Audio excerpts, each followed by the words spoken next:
Yes. Oh, And who are say you? that again. Welcome to the Golden Gamers Galaxy. Woo! And we're back. I'm JaeDee. And I am Ron T. And we weren't really yesterday. We had important kind of things to do. I had to grow up. I had to be an adult. Which left us feeling not so well. So today we are feeling well. Well, because this is our our happiness. This is our rest area. Anyways, we are in Braccus's tomb. And the underground tomb. We defeated, outside of Fort Joy. We defeated the guy that was charged to protect it. Starts with a T and an R. Golden Gamer. Trump? No, Trump Doy? Something like that. Trump Doy. Trump Doy? Okay, and we had to fight him multiple times. Yeah, because he had clones. Yeah. He had magical clones. He had managed to clone himself magically. And we had to fight him twice, him and his clones, right? And so now we're here in this we discovered a throne room. Or a treasure room. A treasure room. With a bunch of soul jars. Which we've looted. And except for these soul jars. Yeah, except for the soul jars. A bunch of soul jars. And we are about to see what's in it. You can see the chest. A whole bunch of treasure. I'll just show you some of the treasure. Let's just go and pick it up. And just show them. Let me just show them some of the treasure. Like, I don't know, this room thing here. I got Braccus's. This is. I know I got Braccus's something. Braccus's mace or something. Yeah, I also got something from Braccus. So this is a great place to go. Lots of treasure, lots of gold. And you know how we've been saying it's really difficult to find money. No, not difficult to pick up gold, but to find lots of gold. It's tough. It is, but we are in this treasure room, and so we've looted the place, and now we're deciding what do we do with these soul jars. And we decided that we're going to pick this one. And JaeDee is gonna have the first crack. Gratiana soul jar. Okay, so we're gonna use it. The jar before you may have looked opulent once, but no longer. Now it's covered in grime, its paint chipped away, and its jewels long stolen. The soul jar rocks slightly, light flashing from underneath its lid. On its rim, you can just barely make out the name Gratiana. Okay, I'm going to reach out and touch it. As soon as you touch the jar's cracked surface, you see a vision of splendor, silks, fine food, and decadent lechery. But underneath it all lies bone and blood. The vision shifts. You see burning villages, slaughtered women and children. You see her, purging wand in hand, standing amongst it all. She throws her head back and laughter echoes in your skull. A shadow falls across her, and you see a large, weeping face. She reaches out as if to comfort, but Braccus drags her back. You see her fall into the mire of the swamp, trapped. As you pull your hand away, you can feel a deep, longing sadness in your soul. Is it regret, or just sadness for a life that used to be? Okay, so should I take it? Should I smash it? Should I remove the lid and absorb the soul? Hey, that sounds cool. Remove the lid and absorb the soul. Okay, let me try that. Power seeps out of the jar, a whispered promise of magic.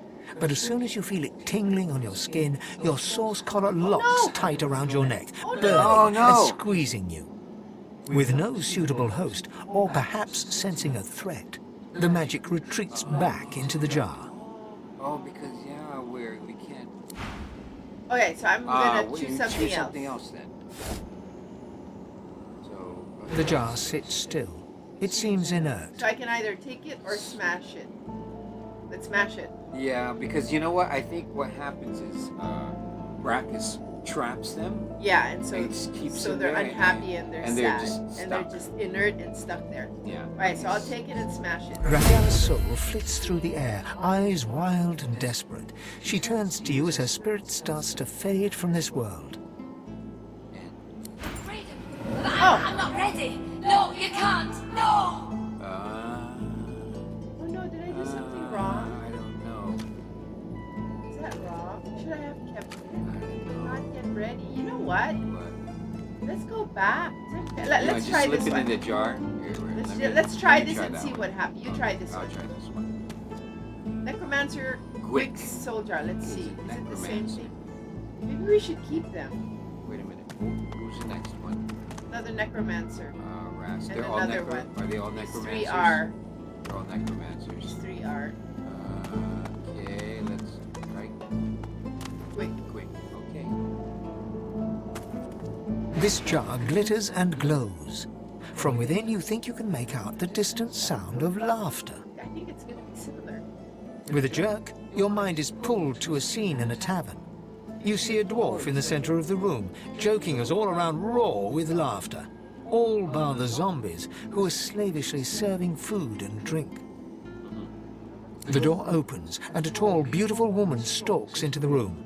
She's flanked by heavily armed guards. You can't make out her words, but see the fear in the dwarf's eyes. The dwarf mutters a word, and the undead lurch towards the intruder, but are cut down like wheat. The dwarf tries to run, pushing her friends into the woman's path, but is grabbed before she can escape. As she's dragged away to a tower, you hear her cursing Braccus Rex and his whore. Even when she's thrown inside and the door sealed, you can still hear her shouts. You pull your hand away from the jar, your head swimming. You can feel the dwarf's cold terror still twisting in your gut. Okay, let's take the jar and smash it. Well, okay, we know that that won't work. We can't take their magic. Yeah, of the because source thing. of your color. But let's So try. we Let's try see to what smash happens. it again also? Let's try. I mean, we Okay. can always go back. The jar shatters like glass, but a spirit rises from the shards like smoke. The ghost of a dwarf, bedecked in necromancer robes, winks and blows you a kiss before slowly fading to nothing. That seems positive. Oh, beautiful. Thank you. My death waits. Oh, she's been wanting to die. Yeah, I would say, well... Oh wait, okay. let's talk to each other. We have these Oh, yellow there you go. things. Let me talk to you. The vision fades. I can do little but condemn that necromancer's cowardice and greed. Yeah. Well, any sins can be forgiven under the right circumstances. I guess. Yeah. Okay. Because I don't like condemnation. Any sins can be forgiven under the right circumstances. Okay, now you need to say. She must have been acting against Braccus Rex for him to have come. I like that. Say that. Okay. Honestly, making the dead do menial work sounds kinder than having the living do it. Being locked in a tower was more kindness than any necromancer deserves. You. And that was you. So we were discussing. Okay, So let's go for me, it was. I think what I understood was that you set them free. Okay. Except Okay. that first spirit wasn't ready for All right, it. who wants to take this one? Me. You. The jar on the plinth before you seems ancient, but is in surprisingly good condition. It's covered in pictograms that you can't understand, but you're sure you just saw one of them move. The pictograms spin to life, and you're dragged into a dream. You see the lizards of the ancient empire turning their backs on you, casting you out into the wilderness. As you roam, the human apes turn away from you, all but one. One smiles, one opens his arms, one says he'll take you home. Braccus Rex. He promises power, for a price. He picks off your golden scales, one by one, stripping you down to the bone. He promised you a crown, but all you got was shackles. You try to fight, try to reclaim what's yours, but a woman takes you by the hand and leads you to a tower. He promised he'd take me home, you cry. You are home, she smiles as she seals the door. This is where you belong. Your hand drops away from the soul jar, your skin prickling. In the back of your mind, you hear a small, scared voice whimper before fading to nothing. Okay, we'll do the It's same like thing. a soul. Braccus must have been like a soul reaper. Okay, so. You see a shape emerge from the ruins of the broken jar, a lizard in the finest necromancer robes. It grudgingly nods at you as it starts to fade from the mortal realm. Farewell to flesh. Farewell to bone. Farewell. Let's talk to The long-dead lizard's visions fade. Fun. let's see, such selflessness. No, he committed crimes out of pain, not malice. Gotta be forgiven.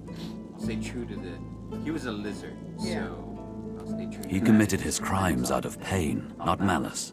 He ought to be forgiven. I'll be sympathetic, okay? One can't help but have a bit of sympathy. Who wouldn't want to return to their home? What he did shames his people. Oh, Fane is like... well, you're in the form of a lizard, thank you, Keontae. So we had a dwarf, a lizard. Do you remember, what was the first one? The first one was just an like elf? a human. Human? Okay, so let's see what Tamsin. The soul jar stands on its plinth, glowing softly. From within, you can almost hear the whisper of a voice. You see, or rather, you feel a far-off land. Frozen breath hangs in the air, pine needles brush your cheeks, and in your arms you can feel a weight. Oh, baby. A body, Oh, no. dead. Body, not baby. But you have hope. Your vision swims. You're older, but perhaps not wiser. You march at the head of a shambling host, the enemies of Braccus Rex melting before you. The scene twists again. Now Braccus stands before you, a beautiful woman at his side. You lash out in treasonous rage, but cold arms bind you. You're sealed away in a tower. Your screams fill the darkness. You feel a jolt and open your eyes to see the soul jar before you, lying still in the vault. Oh. Your hand falls from the jar and grips the pillar as you try to calm your ragged breathing. There we go. Soul jar smash. A human spirit slips from the ruins of the jar. Decked in necromancer robes, she turns to you, bows, and starts to fade away to nothing. Yeah, the first one was an elf. My eternal thanks, young one. Oh, timely death. We get points. Yeah, Wait, we let's get talk to points. each other again. The necromancer's memories fade to black, but the feelings remain. Better off without the record. I forgive this soul, which must be I'd forgive this soul.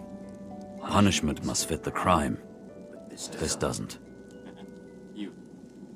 Memories of necromancy were filed that they be in a backpack, but they did not. I'm going to choose number 2. No one deserves the fear and pain I felt in that vision. Not even a necromancer. What do you say? Oh, sorry. One must wonder how many more lives they took.